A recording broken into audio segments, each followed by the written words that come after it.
Harper Audio presents Another Thing to Fall by Laura Lippman.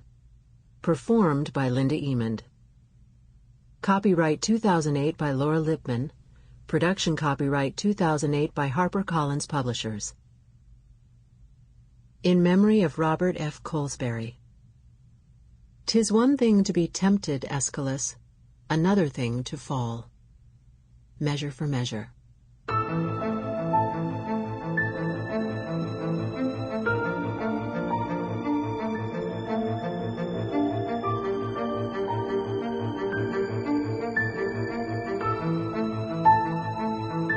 March. First shot. There she was. Smaller than he expected. Younger, too. But the primary shock was that she was human. A person just like him. Well, not just like him. There was the 30-plus age difference to start. But flesh and blood. Standing on a street in Baltimore, occupying the same latitude and longitude, breathing the same air. Look at her, sipping one of those enormous coffee drinks that all the young people seem to carry now, as if the entire generation had been weaned too early and never recovered from the shock of it.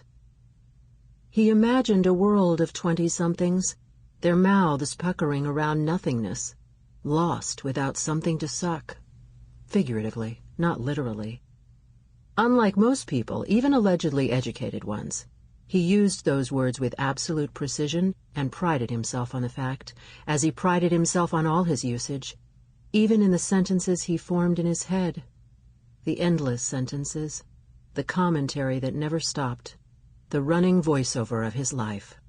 Which was funny, as he disdained voiceover in film, where it almost never worked.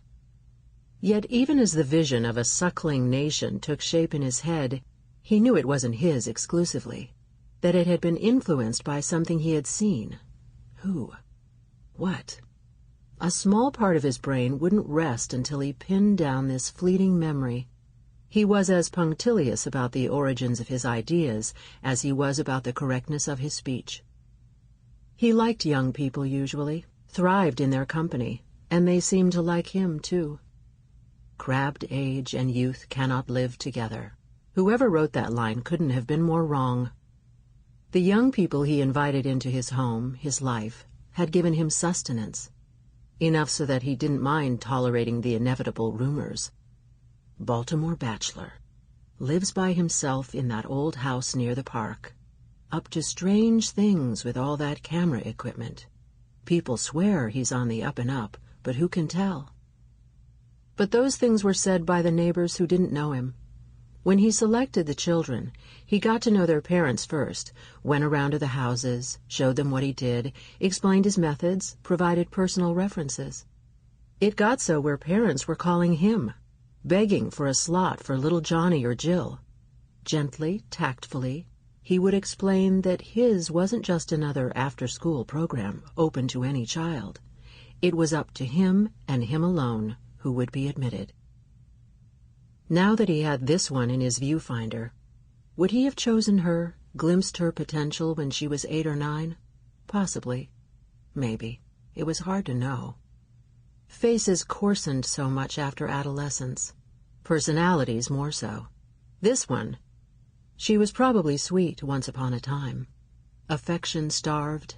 The kind who crawled into your lap and cupped your cheeks with her baby-fat palms, patted your face and stroked your hair, and stared straight into your eyes with no sense of boundaries, much less the concept of personal space.